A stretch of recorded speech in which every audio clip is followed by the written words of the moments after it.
Okay. So notice like we're continue to use our framework, and every class we're finishing, we are making the framework a little bit better than before, right? So this I is what's think gonna we are happen. in the wrong screen. Yeah, Oh, let's see. second.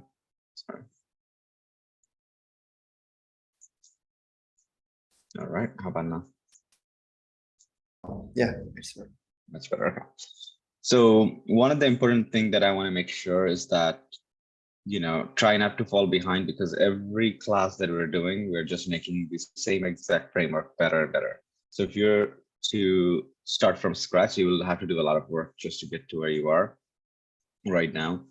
And most importantly, you kind of understand not only that, this framework and it's mysterious and it works, but you also understand different components within that we're using. And those components are being added by ourselves, right? We're adding it daily, every class that we're going over different tools and topics. So if I go to the test itself, and you can see that we have before, we have at test, and we have after. JUnit do have a little bit more tagging. So let's look into JUnit tags a little bit before we can move forward. See if I can get a list. Okay, maybe going into. All right, so we got that test we already used. Okay. I just want to see if there are any. There are a few others that we missed before class, I believe, and after class. There's only two things that we missed. Okay, and we're going to talk about those two before we go into the next sentence.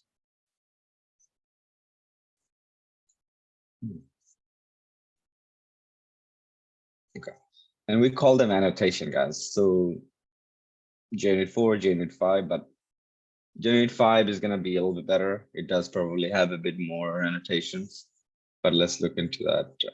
Okay, there we go. We have a list. So it's again good to have the entire list from a person talk about them. We have before and after. So if in this specific test, you guys realize that I put after in the bottom, right? What if I just take the code, okay, and put the after right in the very beginning? Because we know that program executes based on the order in which they're written.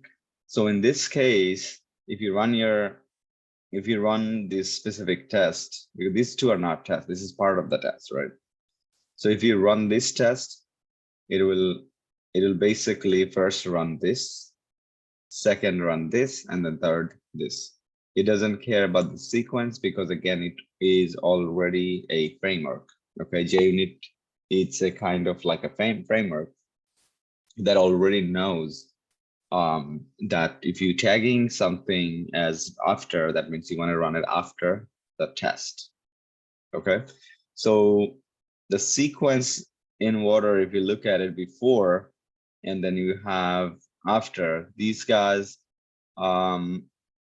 is going to be before each and every single test. Okay, so before and after, if you apply this tag, it will run every single test before every single test. So that means if you have 10 tests into this class, it will run these two 10 times, right? Right before the test is going to run again and again and again.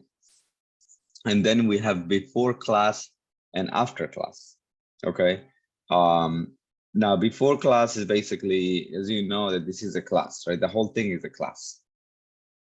And this is the name of the class. So if you apply before class, it will run once. If you have 10 tests into this class, it will run once. And then that's it, right? So start of the class, it will run once, and then it will run the test, run all of the tests, actually all 10, and then it will run again at the end. So that means before and after, before run one time, run the 10 test. After the 10 test is done, then you run the after class. Now, when do we know which tag to apply? Who can give me a good guess? These are some these are some annotations. We call them annotations that we have available for JUnit. So when do we know what to apply? Depending on the framework which we are using. No, but we are already using JUnit, let's say. So then when do you, let's say, when do you want to use before class versus before?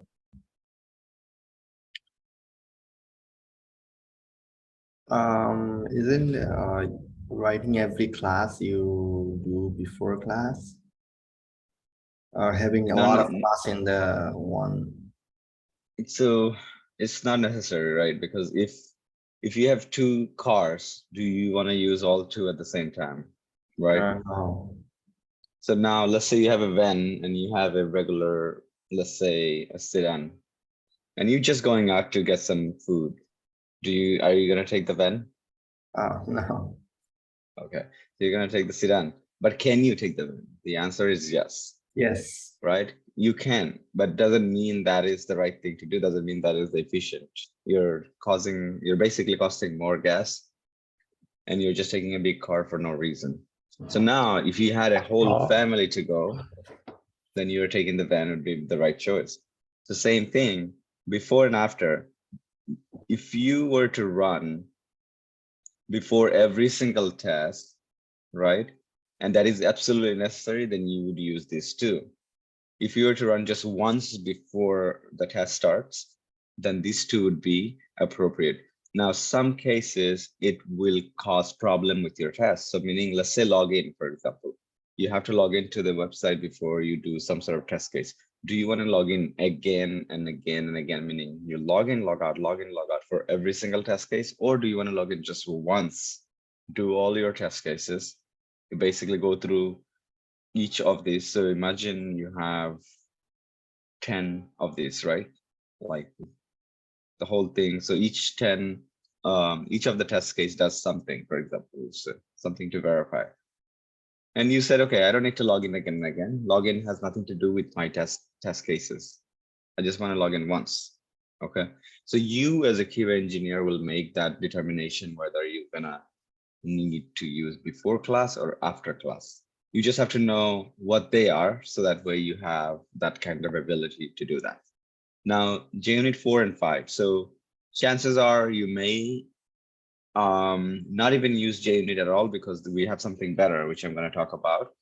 But it is a tool that you need to know before we even get to that other tool, right? That we're talking about. So that way you get the idea where it evolved from.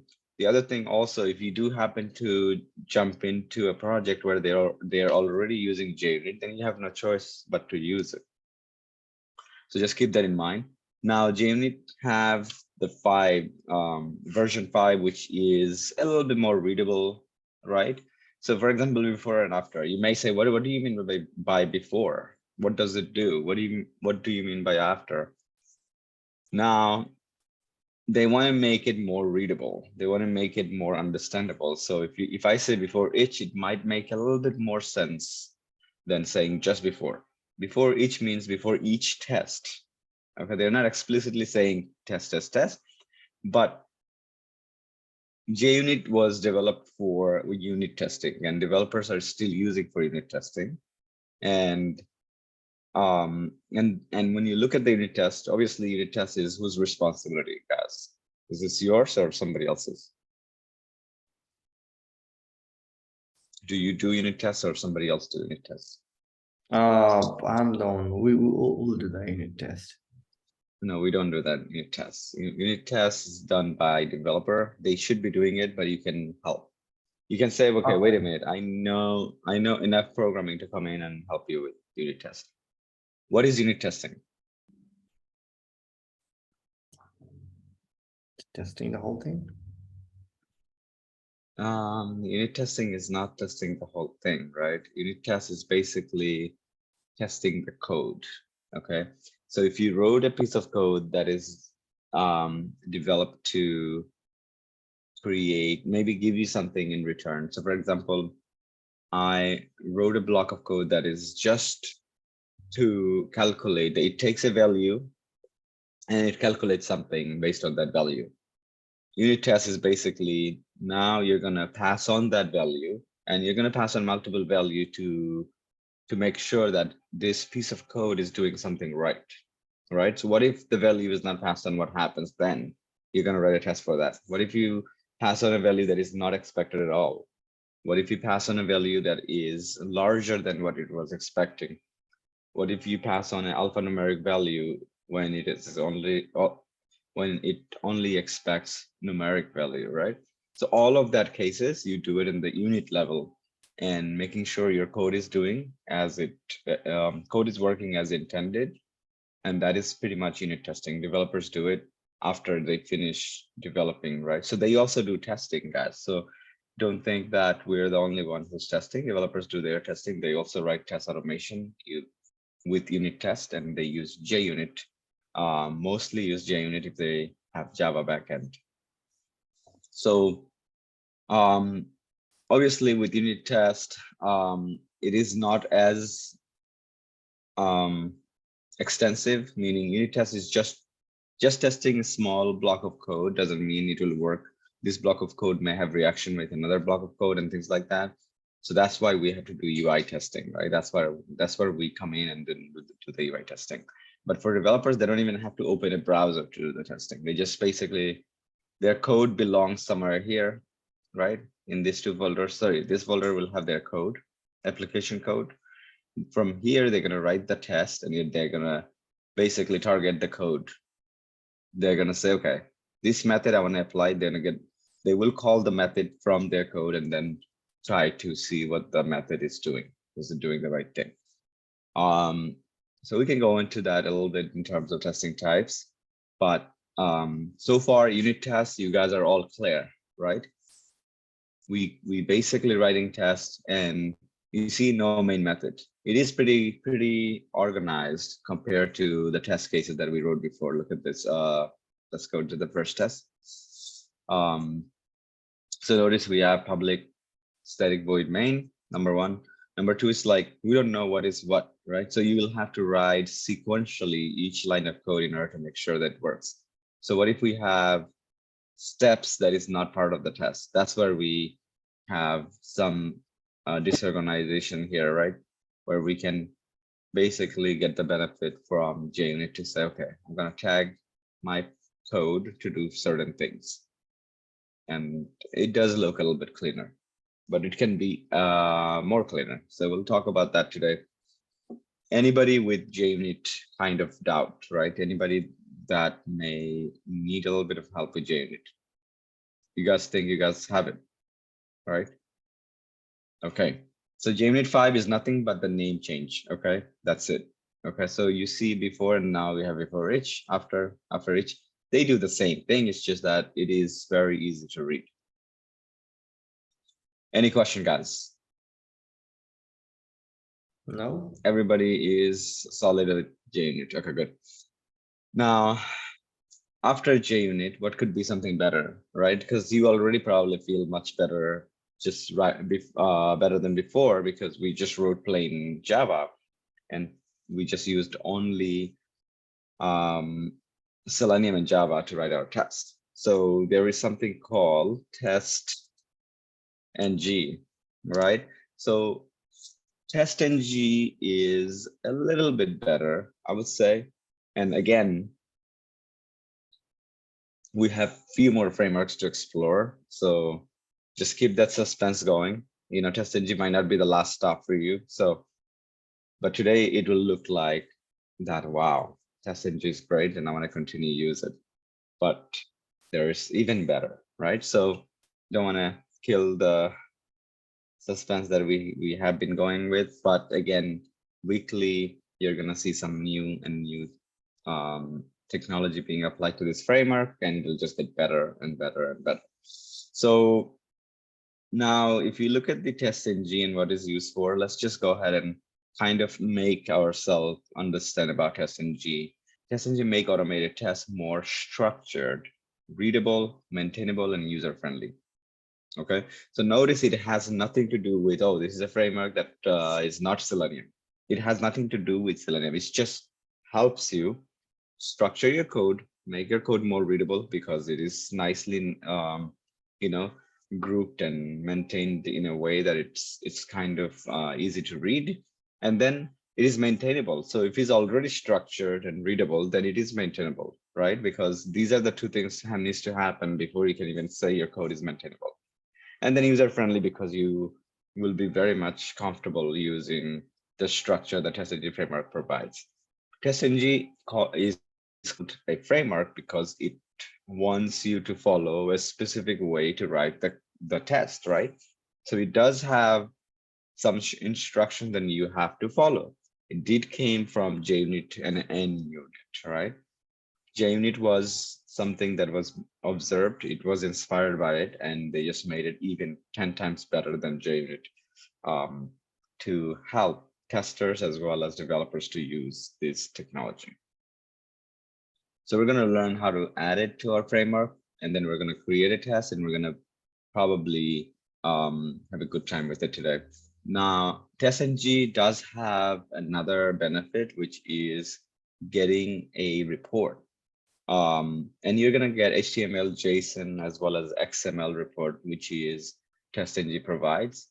That gives you the ability to fully automate your test automation, right? So imagine your manager says, okay, I want to know what passes. I want to know how long each test takes. And I want to know, all of this information, send it to me in my email, and then we're going to go for a release, right? So before release, you have to send this email, let's say, and I'm not saying that this is 100% required. So in your team, let's say they're requiring you to send an email to the whole engineering team to say, hey, test automation passed. We had 200 test cases. All of them pass under let's say, 4 hours, and they're all looking good. Here is a report. Now you're putting each test case, the name of the test case, and the time that it took. If you just simply use JUnit or just use the framework as is, it gets too much for you, right? It will get too much for you at some point because now you have to go through your terminal maybe and then kind of see like when things ran. And even if you put this code somewhere on the cloud and run it, you still need to go through it and do it manually and enter the time and all of that stuff yourself. Or even copy paste whatever you see in the console, which doesn't tell the whole story. So that's why we have to think about the reporting. Now, can you create a nice report with programs? Yes, you can. You have to write the code. With TestNG, you don't have to write the code. You can just go ahead and get the report by default. The other thing about TestNG is that you can customize the report as well. But most importantly, in any team, if you don't have a way to expose the report, that means it is not a lot of visibility for anybody to see what's going on with the test automation. So again, our ultimate product after writing the test code and all of that, we do want to create a report. We do want to send an email and showcase our work daily, weekly basis, whatever is the case. So right before the release, you can just say, okay, guys, reports are attached. All of our test cases are healthy and we're, thumbs up for the release from the QA team. So here's the report, right? For example, and that report goes into QA manager. He looks at it and then he forwards it to the remaining higher ups so they can do their part, which is to approve the release. So all the managers have to approve the release before even, before they can even release the software. Now, every 2 weeks, the release is happening, for example, that means they're adding a new feature, they're testing it, everything is good, then they're going for release. Is this true for all the companies that are out there? The idea that I want to give you is that no, it is not. Again, the engineering companies or any company that is developing software, they can choose whatever they want to choose, right? They can be more flexible in terms of when they want to release, and also it depends on the product itself. If I have a product that requires training my existing employees, so if I'm working with underwriting system and we're a bank and we have underwriters, maybe like 5,000 underwriters who works with that product, I cannot just release and then wake up in the morning and tell my underwriters, all 5,000 of them, oh, this feature changed, by the way. These guys would probably think something is odd happening because let's say you guys just added a new bonus structure where existing or returning customers gets 10% off in their mortgage, whatever is the case. All of a sudden they see that and like, oh, calculation is happening wrong. 10,000 is being added for, 10% is being added for no reason, and they will be panicking. So that would be one case, which is the easy one. The other one would be a feature that is something they have no idea how to use. So you added a new feature on your application, they have no idea. So now you as a QA team, as well as the engineering team, are responsible to train those guys to make sure they are okay. And then they are aware of the feature, and then it goes for release. So what's going to happen is that the first 2 weeks, develop, test it, and it's fine. The code will go into the training server. And then from there are training coordinators for those underwriters who's going to take initiative to do the training. Now that those training coordinator needs documents, and there is a chance that we as a QA will create that document to showcase what the features are, and so that way the training can take place. So, and you can also probably get out of that responsibility. You don't have to say like, I'm gonna help, training also, because you'll be busy with the next release right away. So you may just say, okay, well, go to the QA manager. I already have set the test cases, and QA manager may have to coordinate. Sometime the product owner takes that responsibility. I would say most of the time, because they want to free up the QA guys to just focus on new features, new things that are coming. So again, 2 weeks release, it really depends on the product, company, and what kind of methodology they're using for development. So it could be agile, or it could be mix of agile. Sometimes companies or the teams, they choose things they like from different methodology, and then they will combine it into their own software development methodology at this point, right? Software SDLC methodology. And so just keep that in mind. Just because I'm saying it SDLC, for example, Agile Scrum, and this is the process, it doesn't mean that's the way it's going to happen. They may just tweak it a little bit. And nothing stops them from tweaking, because again, Agile means that you collaborate and you work with the entire team. So if the team decides to change something a little to make it more efficient, then yes, that is permissible. Okay.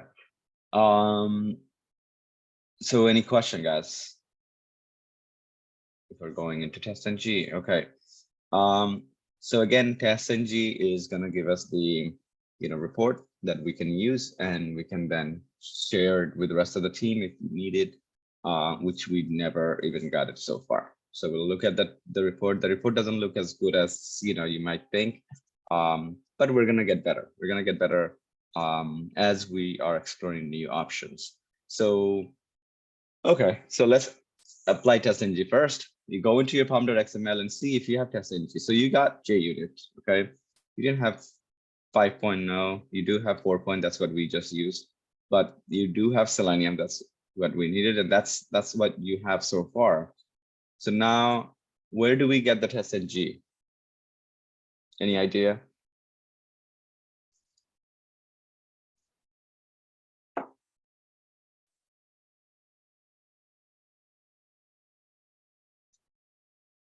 So just like before, guys, how did we even get this stuff, right? We had to go to Maven, right? Because Maven is responsible for grabbing those and downloading it and putting it into your external libraries. Okay, so as soon as you you can even type this if you want to, but when you type this XML, you might make mistakes. For example, the name could be uppercase, lowercase. The version, you might not have the right one, so it's better to just go in there and copy it. In addition to that, if you don't want to do Maven, you can just literally copy the file and put it into the external library, and it will work. But the problem is now your coworkers will come in and they're going to say, okay, what Maven he's using. because this external library only belongs to your own computer. That's it, right? This doesn't go when you are collaborating with the rest of the team and you're sending your code, this will not go with it. Okay, so this large file is not necessary, folder is not necessary for everybody to see because it's already listed here. So as soon as they get this, right up, the whole repository minus this, they will go ahead and run by clicking on this guy right here, and automatically the external library will be created for them. So there is no need for that. And they will always have updated information. So whatever you used, that's exactly what they're going to get. So let's go to Maven and get the test ng.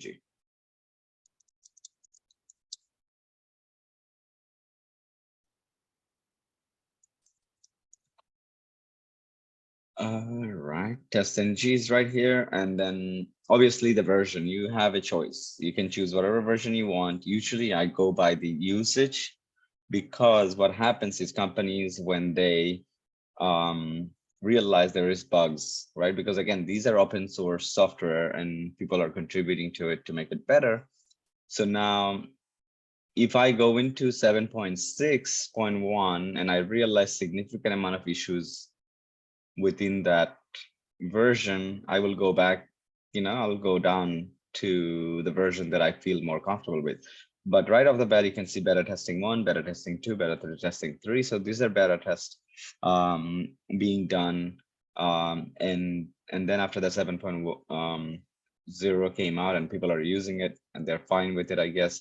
But I will be safe to get this version because this is where many users are still using this version. So we want a stable version. If you join a company, you never want to go into like a version where maybe it's going to create more problems for you. And then now you have to solve those. Now you kind of feel like, oh, that's your fault. You don't know how to work with it. And then later you realize it's something that came from the library itself. So it's better to be always choosing the right version. And it's not necessary to go always the latest, right? And latest doesn't mean the greatest because it's still being tested. Once they're done, we can always move up safely, right? So write your test with stable version, and then you can just test it to make sure this version do not cause any problem with your test, and only then you move up, okay? And we do that occasionally, right? So you can do we can do monthly update. You can say, guys, you can also create yourself a task to say framework needs update. Frameworks needs update. So you're going to go into this list of dependencies and you're going to update them. As you can see, it already giving me suggestion, right? Upgrade. So you're going to upgrade one at a time. You're going to run entire sets of tests, and if no test has been causing or any of the tests didn't fail due to this update, then you can say you're successful and you can then make that update. So that'll be your task. We don't want to stay in the same exact version forever, right? We do want to move up, but we do it safely. Okay, so just keep that in mind. But what if we don't? What if we never move from this version, guys? What do you think is going to happen if we never moved from this version? Do you think it's going to be a problem, or do you think it's going to be fine? Okay, and then we got this icon right there. Click on it and it'll install it for you. Guys, question is, if I got 4.13 for JUnit, and right now we're sitting on, let's say 7.5, and I never moved from 4.13, and I'm continuing to using that version, do you think there will be a problem? Like sometime your teams are working different version and probably a little different, but No, there it's is still no same. way your team is going to work in different version, because you are, if they make a change, then you get the change too, because you can pull the latest and you'll see that if they made a change here, you will be able to see it. Think about like a shared drive at this point. We're going to talk about GitHub later, but think about shared drive. If your coworker makes a change, you get to see it, I don't think it's gonna be any problem. Okay. It might not be a problem with your test, but then you are basically, there's few possible things can happen where you're writing your test with totally outdated, library where it will be impossible to move into the next version. That means you cannot bump to the next version. Every test fails, right? Because it's a huge gap between the version, right? That could be a possibility. The other possibility will be your test is going to be incompatible with the browser version. So every latest browsers, maybe the latest browser is not going to work with your test because the changes Selenium, for example, with the latest Selenium, it is not supporting this version anymore because it's so far at the bottom, right? So that's why every year, or at least every month, or at least every 6 months, you have to look at this version and say, okay, can I upgrade this, right? You have to have that kind of urge to upgrade, but also not to rush it, right? You do once in a year, whatever is the case. And, just always stay as close as possible to the latest without having to breaking your test. So you have to test it first. You bump up. If I just click on this, it will update the version. I will then run my test. If it's good, then I move forward. Got it? So all of your tests has to run. You don't want to break your tests because you made this upgrade, and then you go into this upgrade. So just keep that in mind. Now, these upgrade in real case scenario, a company when they basically make these kind of upgrades, they hire, like, think about like mercenaries. You know how like in the war, all of a sudden this mercenary company comes in and they just kind of, do a fantastic job. They just start killing people and things like that because they do a better job because that's what they did. That's what they're trained for. These guys are probably like some sort of special ops or something. So in the automation case, we do it, but in the application side where they use so many libraries, and I'm talking about an actual app, they need a team of people that their job is just to work 6, 7, or 8 months. They do take that contract and say, okay, we're gonna come in and we're gonna basically upgrade you guys to the next version. And the company is gonna, and that specific team will work in parallel with everybody else. They're gonna be just focusing on themselves. And pretty much it's a lot of work because now not only that they will have to update, but they will have to look in and see what kind of problem they're causing, and they have to fix that problem in order to move forward with that version. So there are many companies you'll see that developers, they are so far behind that they themselves cannot update anymore because it's just huge amount of work for them. So they cannot focus on other, features and things like that. So that's when they said, okay, let's go ahead and hire a team who knows how to make this upgrades. And they are very, very much efficient because that's all they do. Think about the specialty, right? That specific group of developers, their specialty is to update and then be able to accommodate for that update, be able to change code also, make sure everything is working as it should. And then 6 months later, they said, okay, guys, we're in the latest version. We're gonna go ahead and start testing. The next 2 weeks, they're gonna probably ask QA guys to test to make sure everything is working as before. The good thing about this test is that you already have a baseline. You guys know what baseline is? Baseline means is that however your application worked before, it should work the same way. Nothing is new being added, but everything else just under the hood, the engine was changed. But how the car should function should be same, right? So you can always go back to the previous version. You can basically go to the server where you have the previous version and say, this is how it's working here. It should be working over there. So you can literally compare and contrast when you do manual testing. You can put one on your one screen. You can put one version of the software, and you can put the other, and you can keep compare and contrast manually to find the issues.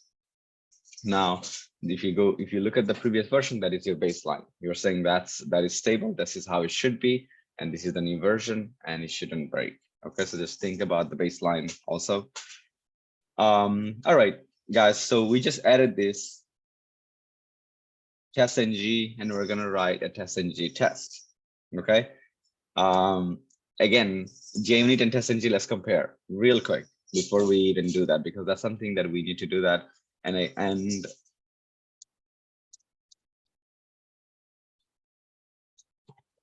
And one of the reason why we do that is because this is an interview question, right? They're going to say, have you used JUnit? Yes, we have.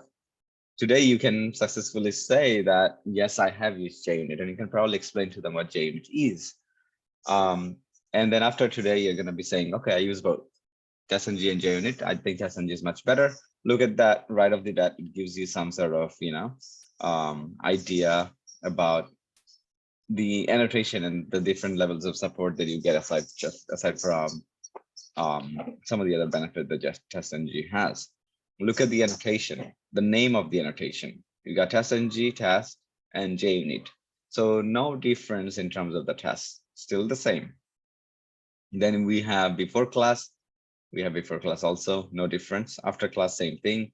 Now you can see a little bit difference. Before becomes before method. That means before each test, okay? Before method is basic, sorry, before each method.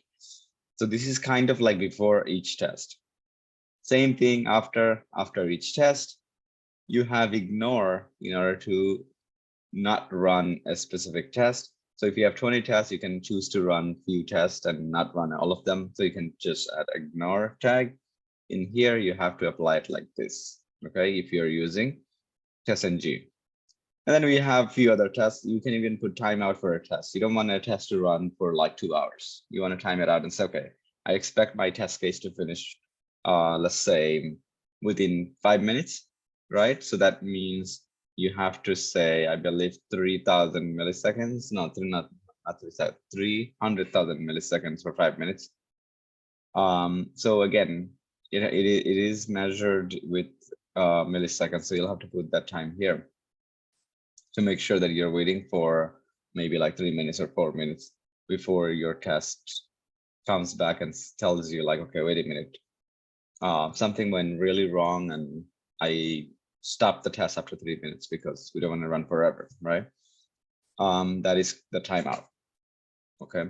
But if it finishes before that, it will still finish. It will finish, it will not wait for 3 minutes. It will finish it if it does. If it doesn't finish it, then it will time out after 3 minutes. So keep that in mind. So now notice TestNG do not have these supports where before suite, after suite, before test, after test.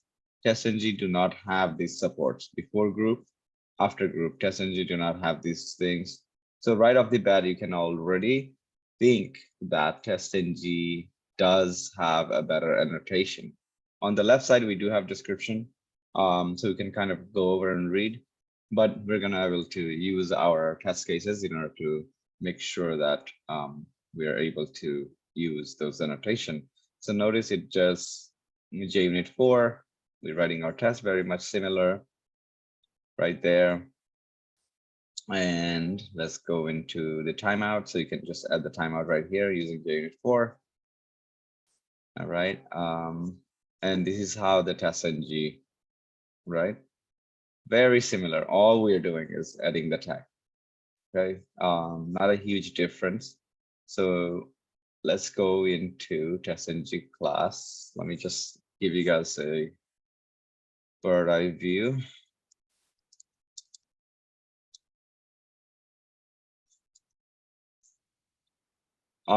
So the reason I'm searching for TestNG class in IntelliJ, and I'll tell you why, is there's two reasons. One is that when we used to teach the same exact TestNG subject, we used to use Eclipse, right? And Eclipse have a plugin that automatically creates the class for you, basically empty template class, right? Where you can now fill out the gap and it'll work. So with the IntelliJ, because we're using IntelliJ, let's see what they have as a support for TestNG. So you have to, okay, so we added this already. So notice like it's kind of telling you what to do. And the reason why even they have an article or a document to help you with TestNG is because this tool also want people that love TestNG wants to use this IntelliJ, not to jump over IntelliJ thinking it doesn't have a support. So if you go to pom.xml, we did this already. That's what they were saying. Then we have to add one more plugin, I believe, to make it more. Okay. So create a new TestNG class in your project window, right click the package test suite in the root. Okay, that's fine. We're gonna do this in the class, create new and name it this. Okay, so we named it, and then in the editor, write the code for your test class, blah, blah, blah. Okay, so they didn't even, the IntelliJ support do not have template for us. So we can't really, we don't have a template at this point. So we're gonna have to follow, we're gonna basically, let's see, I mean, I'm still trying to see if there is a template to use to run individual test case, blah, blah. So it's just basically giving us how to run tests and things like that. So notice right off the bat, even the run configuration will be different. Okay, we have to use TestNG run configuration in order to run our test. Is no longer going to be, you can't now go ahead and right click and run it unless you configure TestNG. So this framework, after adding it, we have to follow a few things about TestNG before we can even write it. Okay, so let's go ahead and start writing our first class. When you write the class, it is going to be very same. I don't see any difference, right? We have the class name and everything. And I don't see any differences, right? So I'm going to just go ahead and copy this from here. So that way we can start to at least have something to begin with. Okay. So instead of our package, I'm going to write new and file, and I'm going to say learning. Today's class is learning test ng. Okay. Notice the class name is always going to be uppercase, right? And then go ahead and put it in here. And let's see. Oh my God. Oh, goodness. Okay. I'm gonna have to delete this because what we did here is probably not the right type. This is a plain text file. Okay. I should be creating a Java file. New, and I have to say Java class. Okay.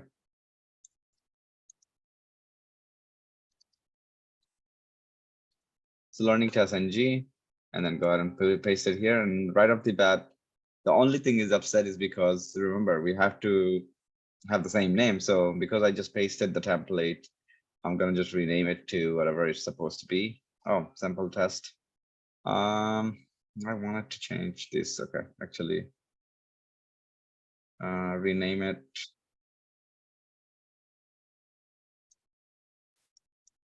So I'm just gonna say test ng.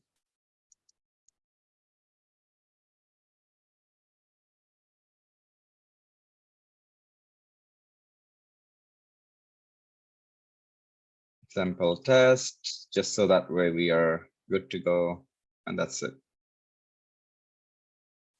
So set a package name, and we are in business. Okay. So here is the thing, right? These specific tests, we also see data provider as a tag, and we'll probably look into that, but I'm gonna kind of like trim this to be something. For now, I want to make it simple, a simple test, and we go from there. I don't need a solution right now. So I'm gonna just go ahead and see if my TestNG was properly configured and it is working. So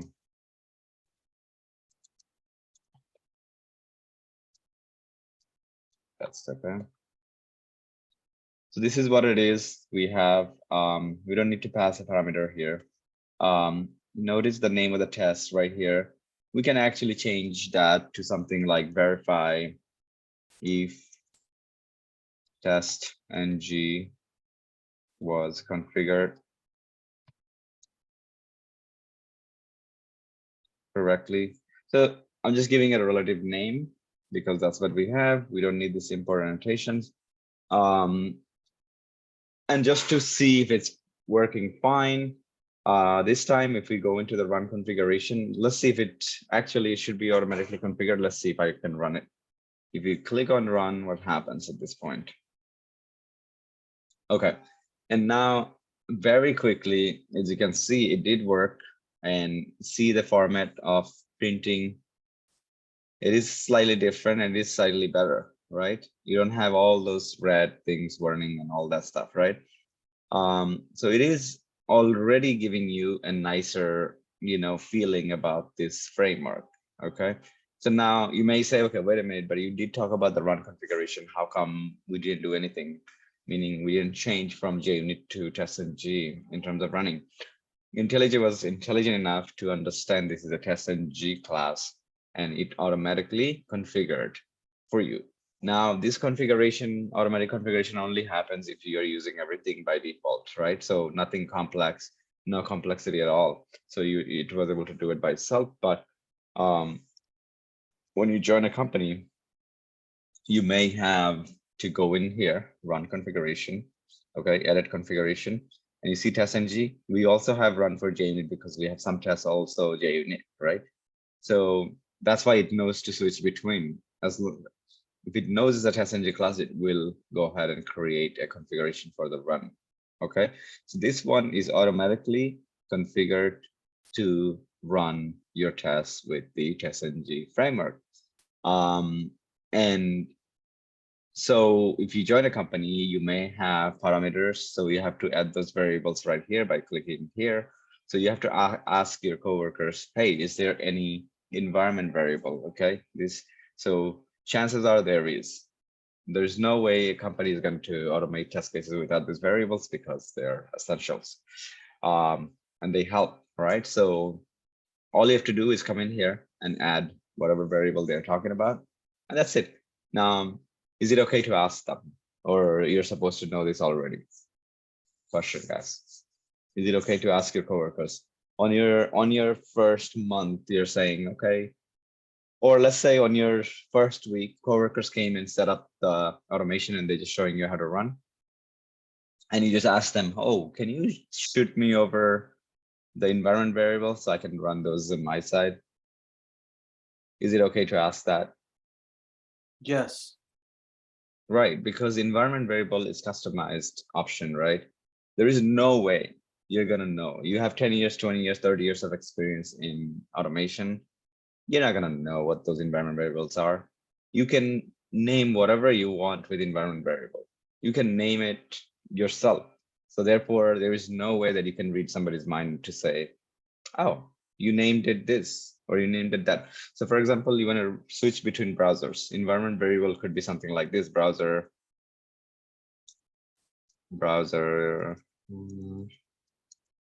equal to Chrome. So as long as you pass this value Chrome, it will run it on Chrome. So what if you want to run on Firefox? You can just say Firefox. So your framework will basically understand that, okay, there is a variable. I have to read the value of the variable, and based on that, I will do different act. Okay. Sometime environment variable could be like test environment is equal to QA.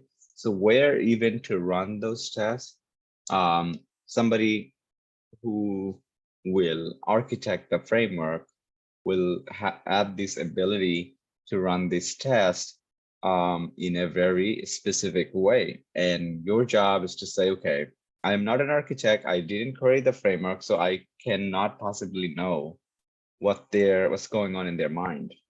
The framework can be totally customized. Also, you're gonna see that sometime architects, a test architect, they will protect their framework. Okay, meaning they will create the framework in a way that if you don't follow their guidelines, meaning if you don't follow the way that they intended for you to write tests, your test is never gonna work. And then you're gonna feel like, wow, what a pain in the neck.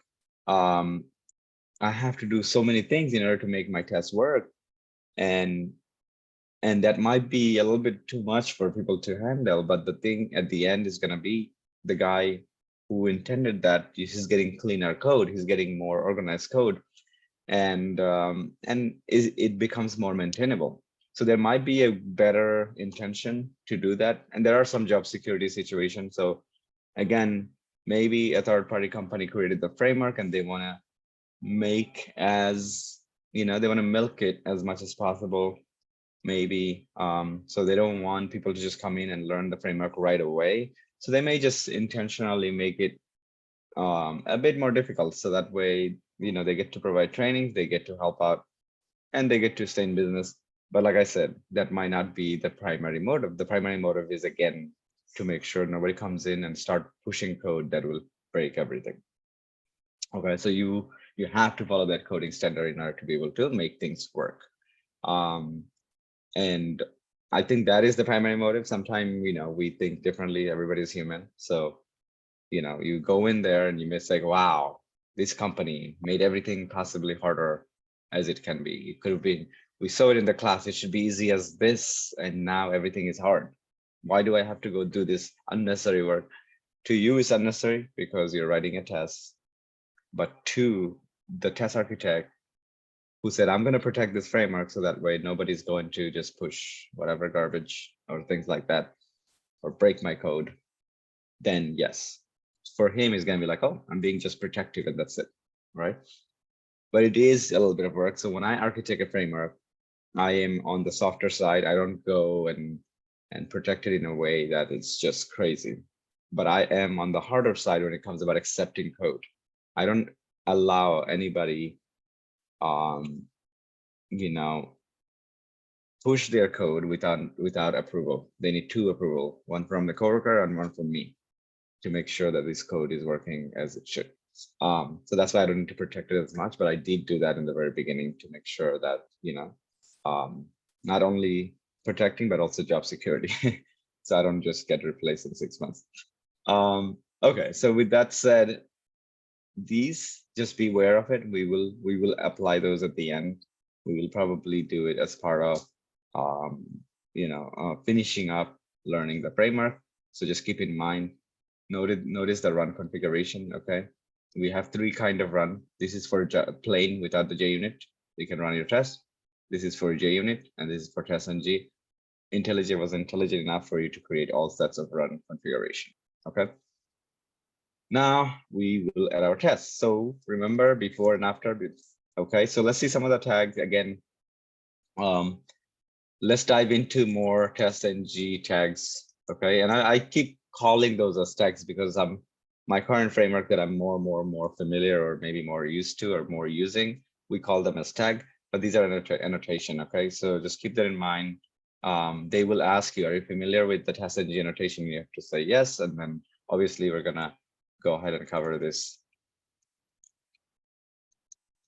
And then later, our last framework that we're going to use, you're going to end up saying tag, just like me, because that's the ultimate one we're going to use. But think about it, these are annotation. Okay.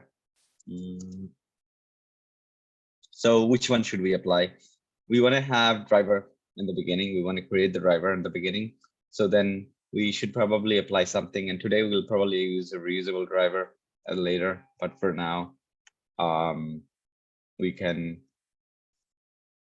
use this. So now let's say I'm going to say order in here. What do I mean order is that the order in which is listed here, it's the execution order, meaning before switch is going to be running before test, before class will be running before method. So these are in the right order. So if you ever in an interview, or if you're in a phone call with maybe like recruiters, and they're asking you, okay, what do you think is going to run before? Is it before class or before test? And you're going to say, no, it's going to run before test. Obviously, this is a very confusing situation here, I'll tell you, but we'll explain why. And so you can quickly do a Google search, because I myself sometimes don't remember the hierarchy of this, right? So I just go ahead and like, oh, okay, sure. What are you saying? Test engine annotation? Sure. I Google it, find it, and I tell them, yeah, this is the way. But as long as you know how to use that should be fine. Hierarchy also matters, but it takes a little bit of time for you to digest when and which one will run in your test, basically. So let's go ahead and write it, and you'll see again your test is going to be really maintainable at this point, and it's going to look nice. So because we're setting up, the first thing is we're setting up the driver. So we'll do it. I'll put it somewhere in the bottom for now, so that way we kind of understand the order, doesn't matter. And I'm gonna remove this tag, we don't need it. Okay. Now this tag, this test is tagged as test. So this is where we're gonna keep all the testing related code. But we need to have, just like before and after, but we don't want to use JUnit, we want to use testng. So what is the equivalent to before and after in, oh, I gotta put the charger on my computer, guys, give me 1 second.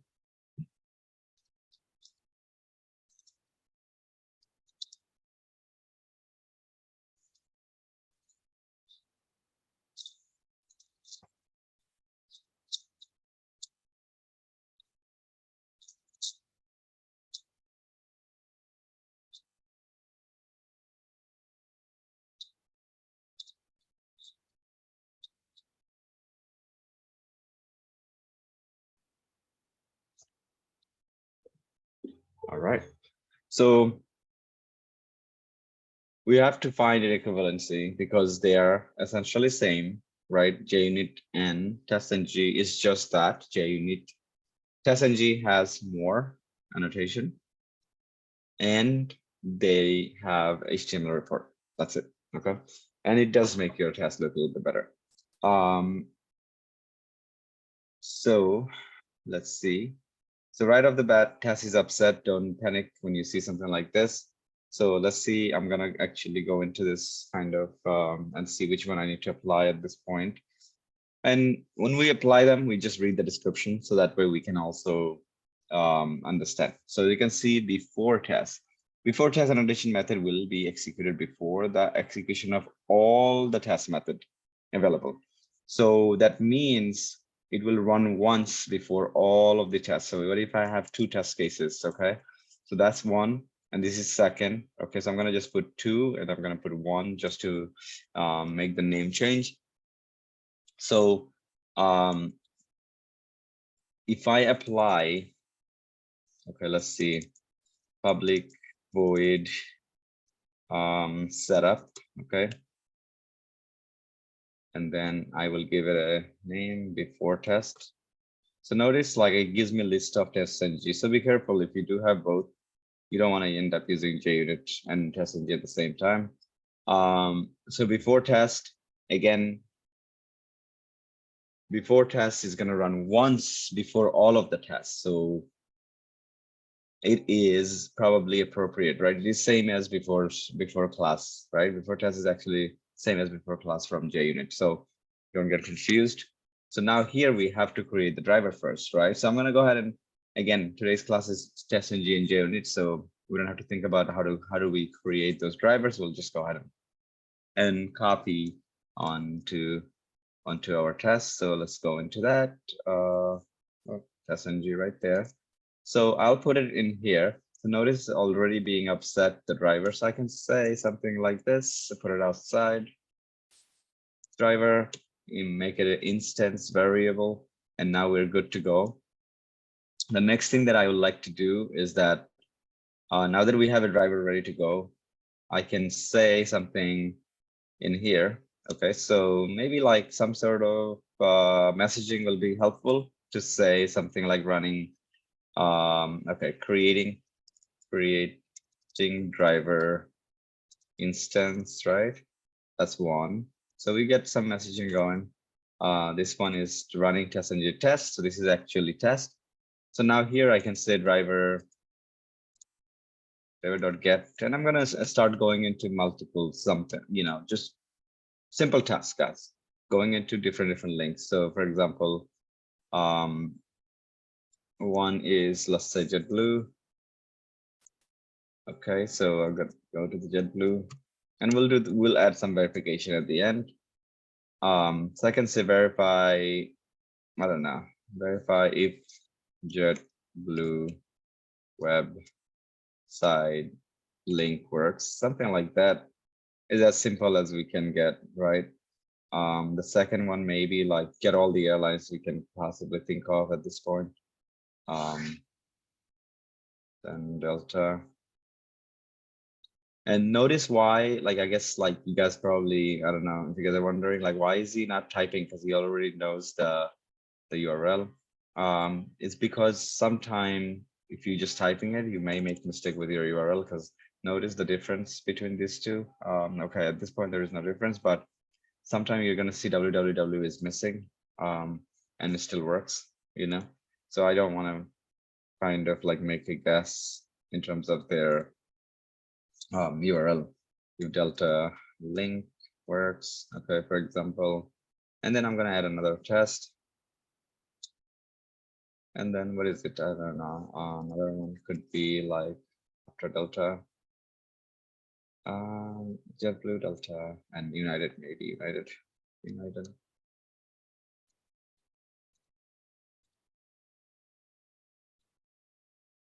Okay, so we're just going and just another lines.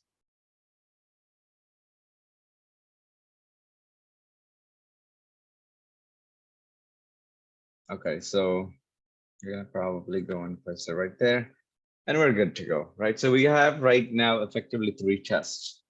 Agree, right? You guys agree with me? We do have 3 tests, guys.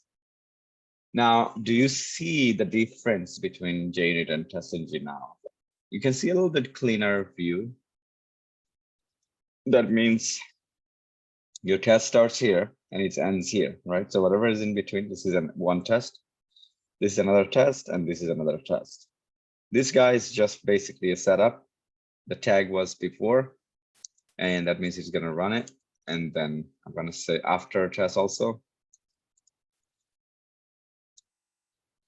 Public void, okay, tier down. All right, it's red. I'm gonna import the class and I'm gonna say driver dot quit. Okay. Driver dot close. What is the difference between them, guys? Do you guys know? This is an interview question. Driver dot quit, driver dot close. They are 2 different things. All right, let's go ahead and run the entire set. Okay, so if you want to run the entire set, you just click here, run, and let's go ahead and see.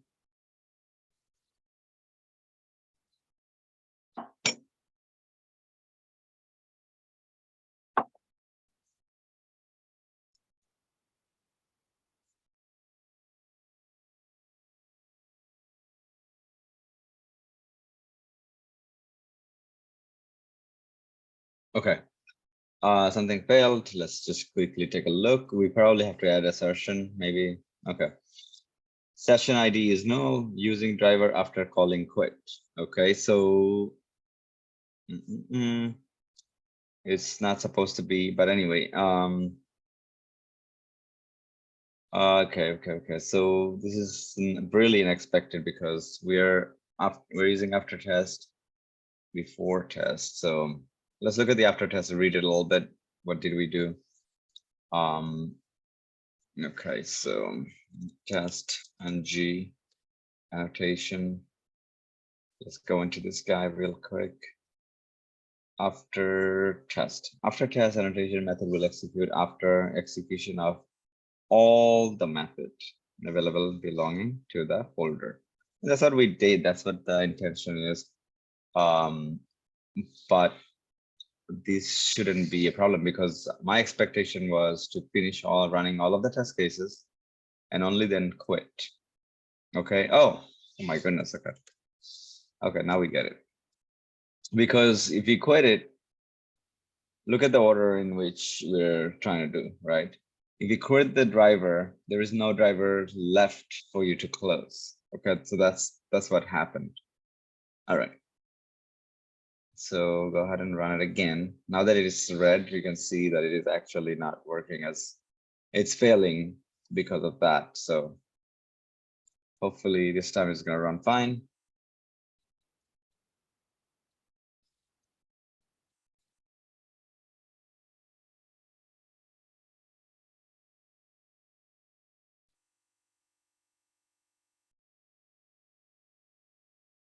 All right, so notice that everything ran, and notice like how 1, 2, and 3 printout happened, right? Because we only have 3 test cases, and for all of them we have so we know for a fact all of them ran. We see a very nice summary at the end. You can even copy these and paste it to your manager saying, okay, here's a quick view, but I will send you a proper report.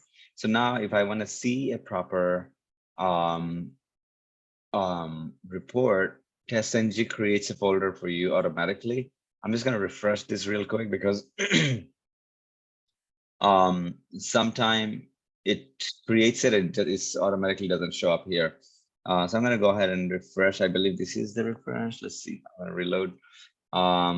Okay, and then click on this, generate a test source. Now I'm looking for, okay, I'm looking for another folder that should be created by TestNG. Okay. Refresh.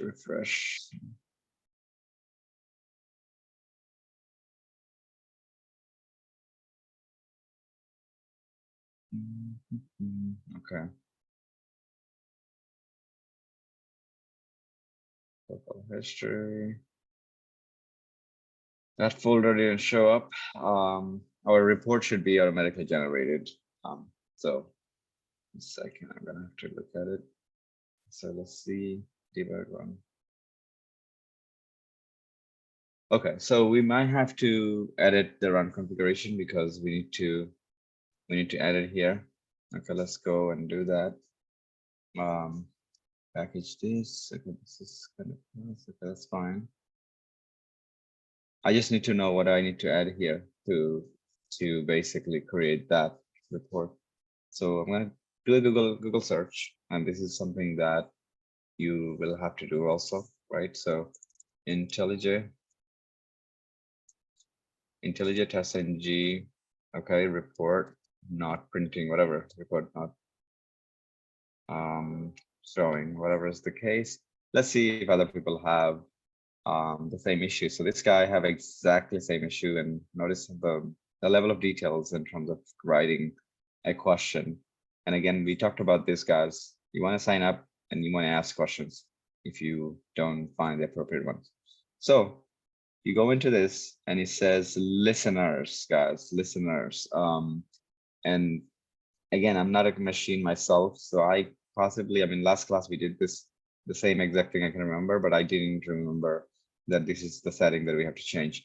So I'm going to go in here real quick. I'm going to click on listener, and we have to use default report. Okay, so just make sure you click on that. And then let me go into this. Yep, we clicked on that. It says check on use default reporter option. It will create TestNG output folder in your root and all reports. Done.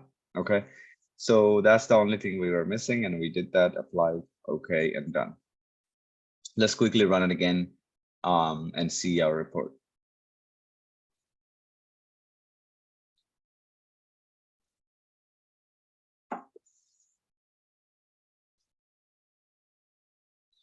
Today's homework, I mean, today's for this topic, the homework is going to be a little bit more than just what I'm doing in class. So that way I can see the progress so far that we made. So if you guys kind of improved in terms of writing these test cases, that's something is going to show. So we're going to talk about the homework too, and so it will be a little bit harder, guys. So if you want to reach out, I'll set up another call, go over and kind of like giving us more samples. But anyways, you now have a test output folder automatically created. Then you have default suite, you have JUnit report, and JUnit report is basically just XML. And there is a need for, there's a reason why they give you all of this, and I'll tell you as we are going through. But the most important one here is emailable report. This is something that you can literally copy, paste it into your email, and it will be able to read correctly and then create a very nice email for managers or upper management. So that's one. If you want to open this in browser, it will also work. So let's open it.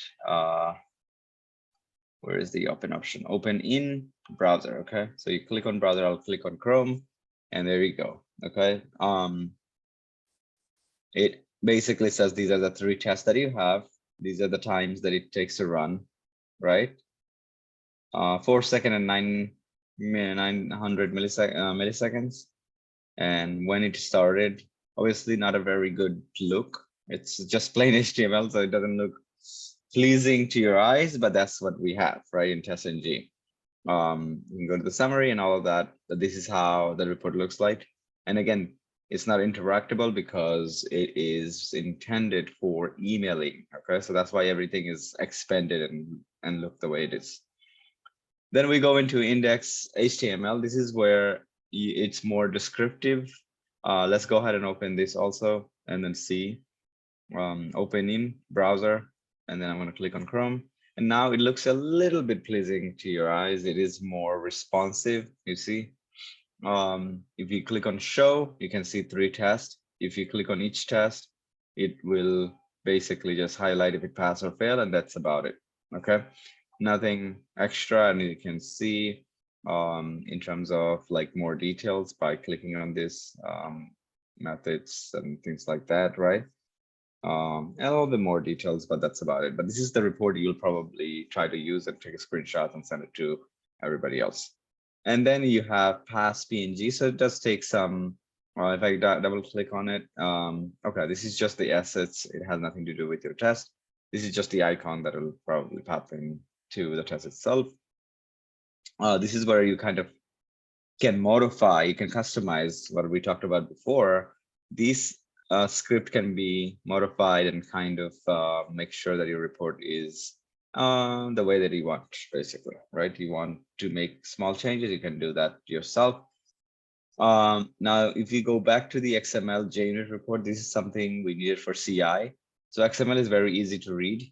You need to, you basically going to probably use JUnit report. Even if you're using TestNG, and you're going to say, well, wait a minute, what's going on? We're jumping between JUnit and TestNG, what's happening? We're just using the report. Basically, TestNG created the report, but we're going to use JUnit report, okay? Because it does have a lot better interface, and we'll talk about how it looks.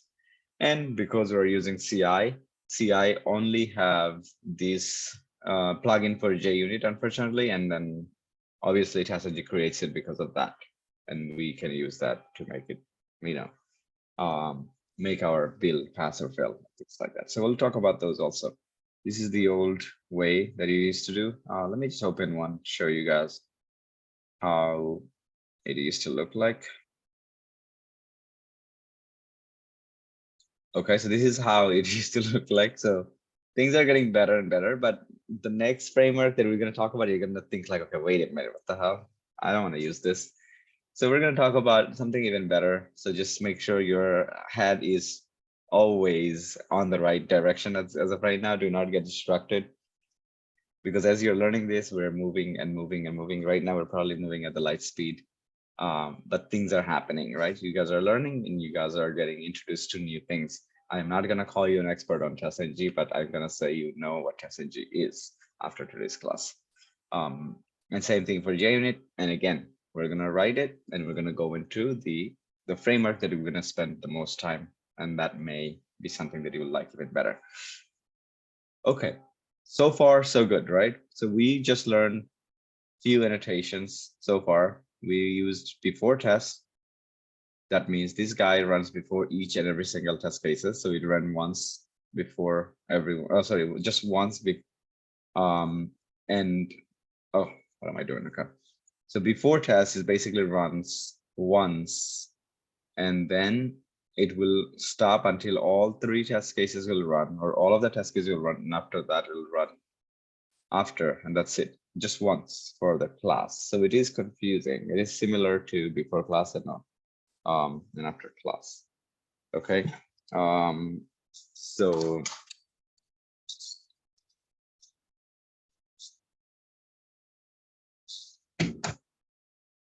okay, so let's look at the next annotation. Obviously, today's class itself, we don't want to go in a very deeper dive with TestNG, because then you're gonna hate me. There are better annotation or some useful annotation that we have to talk about, because otherwise you're gonna miss those and you're gonna think that it is very basic. TestNG does have some annotation that really makes your test more efficient, and it's called parameterization. And let's see if it shows here. It doesn't even talk about it here. So let's go ahead and Google it real quick. It's called data provider. Okay, so data provider in TestNG. So if you don't write the right word, you'll never get the right answer. Anybody here uses Yahoo? Like meaning like the search engine? Okay, good. If you don't use Yahoo, that's good because you're always going to get something that you don't want to see, right? So what I'm saying is if you're not getting the right search result, you're going to spend extra time with your tests. So just use Google. It is pretty direct, give you the right answers. So you can just go from there. So data provider is another annotation and that we're going to learn in the next class. And we're going to have to create some test cases with data provider. So that way we get familiar with it. But it's primarily there to parameterize our test. And it's just to make sure that we're not repeating code, right? It basically is the same block of code for different purpose and different reasons. Today's class, again, now what if I want to run before suite, before each test? So all I have to do, guys, and let's learn the next annotation, is that we got the before suite, right? Before suite meaning like it could be multiple classes, okay? But I can run before class, but look at the order in which it executes. So I'm going to do before class. And before I go to before class, we're going to just learn about it a little bit. Where is the description? Okay. Before class annotation method will be executed before the first method of the current class is invoked. They're this guy and this guy is similar. It's just have a very different use case, guys. So you have to experiment it, meaning before class and before test. It's very similar. It does the same thing. It's just that it's basically is a very tiny, small amount of difference. So you have to be able to use in order to kind of understand which one you need. But all of this annotation is going to be available to you for you to use depending on how you want to run your test. So let's go and use before method. Okay, so like I said, before and after class, as well as before test are the same. So I'm not going to touch that for now. So if I go ahead and use before method, and what happens, and I'm going to do after method right here, and I'm going to show you guys what really happens. Okay. Okay, so after method right there. Okay. Okay. Okay, so now if I go ahead and run it, this is going to be very different than last time. Okay. Okay, just count. It should be 3 times delta. Once, closed it. Notice what's happening. Closed it.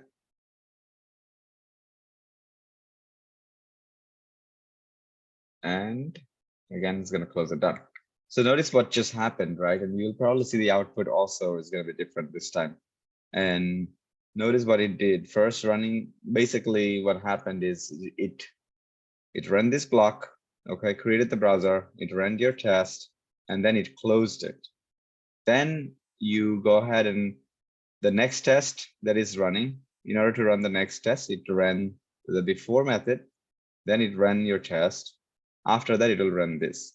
So what's happening is it's creating the browser, it's then quitting the browser, it's deleting the browser, and then it does the same thing again for each and every single task. So the annotation really makes the difference into your test and how it's going to run efficiently. So you have to choose as a QA engineer to say, okay, do I need this or do I need that? So for example, in this situation, do you really have to close your browser? Do you, to run this test? Or what if you don't have to? For example, I just want to visit multiple links. I don't want to open again and again, right? I just want to go. So that way the previous method, the previous annotation would be more appropriate for you to use at this point. All right, so any question in terms of test NG, guys? Any question in terms of test NG? All good? Everybody's comfortable? Yes. Okay. So now let's talk about the homework and how I will like you guys to pretty much, I guess, a little bit more challenging, right? Because up until today, we have been doing exactly what we are demonstrating in class. But what if we want to do a little bit different? And I want to give you guys a little bit of freedom to be able to do a little bit of extra and show your understanding and learning so far. So my thing is, yeah, the next homework, I want you guys to use TestNG just like this. Okay, so you have a template from this class now. And for this test, notice like you open the JetBlue, I want you to add assertions. Now, I will let you be more creative. So if you feel like, no, I don't have a lot of time, then yes, you have the freedom to kind of like make it short. But if you go to JetBlue, you want to verify something, right? And it doesn't have to be JetBlue. You can choose 3 random websites and first create the test case, guys. Remember, it's all about being a tester at heart, okay? Automation is there to help you become a good, I would say, more efficient with testing. That's about it. It doesn't make you a tester. What makes you a tester is that you, as who knows the entire STLC and has critical thinking in place, right? So use your critical thinking, go to a website and say, I want to create a test case. I want to think like a user, for example. I'm a user, I come in here. I immediately click on sign in and I should be able to see these 2 fields, right? That's the validation, that's it. Now, what if a user comes in here and they click on sign in and nothing happens? So isn't it a good use case for you to, create the test case for? So now I'm a user, I visit this website. After that, I would like to not only just book flight, I don't want to book flight at all. I want to click on my trips so I can go ahead and find my trips. So you want to verify if a user clicks on this my trip and enter these 2 information and click on search, it does something. At least you don't, for now, you don't have any flight information. So, but at least it will tell you like this confirmation do not exist in our record. It'll be a negative test case because you're providing negative data, right? For example, these data do not exist. So therefore it will be, you're testing to see if you're seeing this information, and that's it. So be creative, create 3 test cases, guys, 3 different websites of your choice. It doesn't have to be airlines. And then make sure you do have assertions. At this point, the assertion is going to be very similar to what you did because TestNG has their own assertion. So if I write assert, okay, assert, notice like TestNG have the same exact as JUnit, okay? So I'm gonna just, the first one, okay? And then I can say assert equal. The same thing, it's something that I don't even have to show you right now. It's the same exact way that we did the JUnit assertions. But I'll give you the freedom to use JUnit assertion also. It's really up to you. They're not the difference. The name is same and everything. So the only time is going to be different when you use assert, you choose which one you want to use, TestNG or JUnit, right? If you choose JUnit, it's still going to work because JUnit is still in here, okay? So it's not going to be mix and match, is not going to create a problem with your test.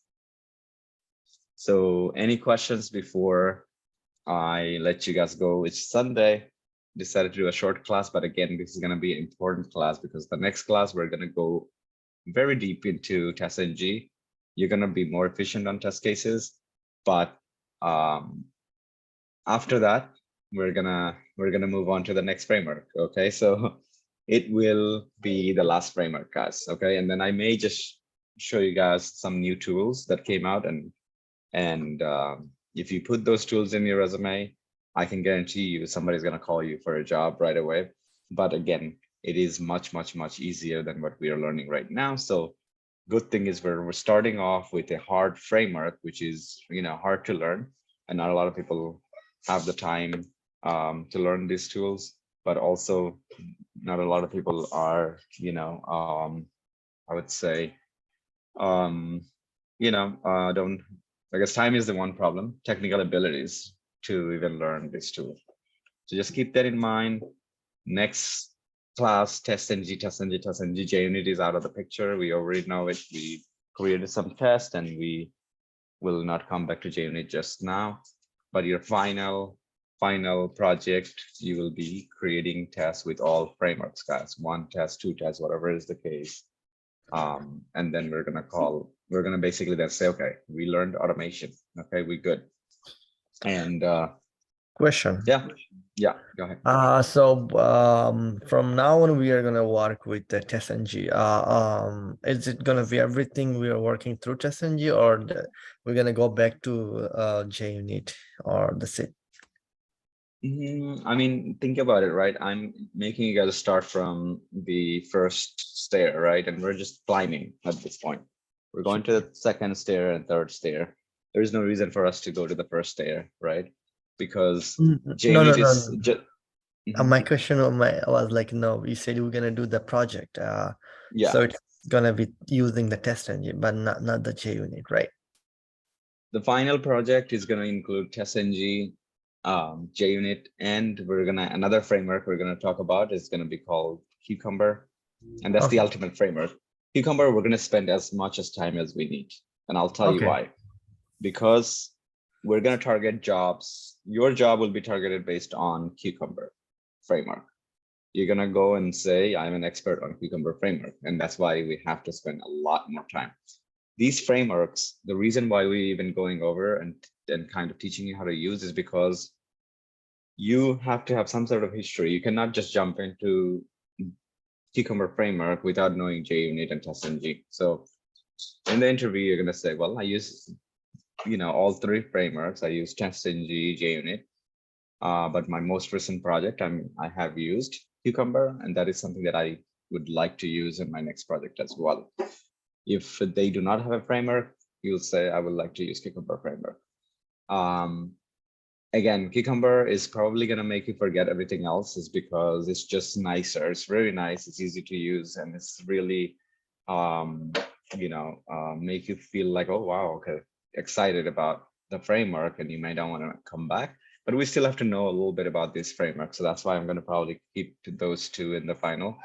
And then once we finish Cucumber, then we say we're done with automation. But again, at that point, you're going to be able to just go ahead and automate whatever you want, right? You'll be able to freestyle it. That's the assumptions. And if you can't, but if you're struggling, that's what I need, right? Your struggle with automation will probably make you stronger. And just make sure that you do that struggle your weekly basis. So this week, the struggle is TestNG, right? Last week was JUnit, and some of you guys overcome, the struggle. And like I said, if you be able to freestyle it, guarantee you're gonna be already 5 years ahead of people that are already working in a company. Guarantee you, because there are test analyst engineers, whatever you want to call. They got on early in the business, meaning 2011, 2008, 2009. Those guys, when they started, they were very, very valuable for manual testing, right? Because automation wasn't really kicking off as much as it is right now. Now, these guys have been working in the company for so long, where they know like the product and application from back of their head. So it doesn't make sense to replace them. It doesn't also make sense to talk to them in a way like, oh, go ahead and learn this and learn that.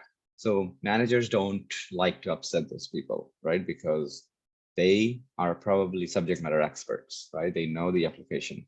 So now, instead of upsetting these guys, they're going to say, okay, we're going to hire somebody who knows automation. So now you go in with that skill set. You're already ahead of them in terms of technology. And and you're going to be able to automate. So you just work with that person. Do not see them as somebody who's below you, but you just put them on the side and say, hey, let's work together. And then they give you test cases and you just automate them. All right. And whenever you have question, you ask them the questions. Eventually, the company will probably put that guy as a manager, right? Whoever that non-technical person is. But you starting your career off as technical, and then when you become a manager, trust me, you'll be the better manager than somebody who didn't have technical abilities. Yes, ultimate goal is to become a QA lead. Ultimate goal is to become a manager, QA director, VP of QA. But imagine you're a VP of QA and you have no idea what is automation. How are you going to create a team? How are you going to direct them to use the best technology, right? You may rely on some people, some of the QA engineers to tell you this information, but at least you're getting that experience. So that's why I'm saying you're ahead of those people who started early and didn't do automation. And if you know friends and family who actually works in a company and they don't do automation, trust me, they will talk to you and they will like, oh yeah, we want to do automation. Our ultimate goal is to learn automation. But then it never happens. It never happens is because they're already on the job. They're already making money. Then why should they spend extra time? You know what I'm saying? It doesn't really like to them. Obviously, take everything that I'm saying with a grain of salt, but some people do overcome this, right? Some people actually start as a manual and they do self-taught. They don't even have to go to a class, but you guys had the chance to learn from scratch. And that's what we want to do. And this is going to help not only help you get a job, but also you're going to start really, really strong when you get a placement. So just keep in mind, we're very, very close on the automation side. We're very, very close. We're going to be at some point just writing test cases and automating them. That's it. We're right now in a phase of going through the frameworks and how the framework works, and we're adding different component. And then we're still missing page object pattern as well as the using our code more efficiently. So we'll talk about those as well as time goes by. But we're close. By the time we finish, I guess like within the next 4 or 5 classes, you guys can merge onto the latest badge to revisit manual testing. So everything that you guys missed in the very beginning will be covered, and this time I'm gonna cover it. So you guys don't have to feel like that you missed anything at all, right? In the meantime, I'm gonna give you guys training on interview prep, but you will have the opportunity to revisit those classes also. You had a question? Yes, I had a question. Like, how many more class after like the automation will be like, like Finish. yeah, not yeah. It's really, really up to you guys, right? Because sometimes what happens, we do have a schedule, and if you look at the syllabus, it's weekly section, but we really, really follow that. The problem is some of you guys, if you're behind, it'll be like fast. I can cover more than one topic. It's no problem from my side, but I want to make sure that you guys kind of absorb these materials. So that's why it's going to be a little bit extended. It might be a few extra classes, but I would say the moment we get into Cucumber and the moment everybody's like super excited about it and kind of writing these test cases, we're gonna start talking about the final project, right? But on the way to get there, we're gonna learn things that these are essential, right? We're gonna learn things that are essential. Everything that I'm doing in terms of coding do not change because of the framework. Coding stays the same. The coding analogy as well as the technique is going to be same for all framework. The framework is basically just telling you what to do. Like, for example, here, look at the test ng is saying, okay, this is the way you should be, you should be able to write your test. And then you got the JUnit saying this is the way that you should be writing your test. So same thing, Cucumber is going to say, okay, no, but I want you guys to write the test this way. Every framework has their own way of writing tests for efficiency or making it look prettier or better. And we're going to look at it, but the code that we're going to be writing is something that we which is going to be always going to be same. So that's why as we are moving through different framework, the tests do not change, right? We are still going to be learning something that is going to be applicable to all frameworks. With that said, guys, I'll let you guys go. It's 12:46. You have extra time. So if anybody wants to spend time on Sunday, 1 or 2 hours and finish this so that we don't even have to worry about it before the next class, I would say do it. Do it while it's fresh. All right. Give me a call within, okay, so right now it's 12:46. If you can call me like 1:30, I'll talk to you then. 1:30. It's not possible right Yeah. now. I gotta take a break. I've been talking for a while, right? So I'll take a small break and then we can talk. You can just text me and I'll probably just go ahead and call you. Please, Vance. Very urgent. Okay. Oh, no All problem. right. Bye. Have a All right, nice day. guys. Bye. You too.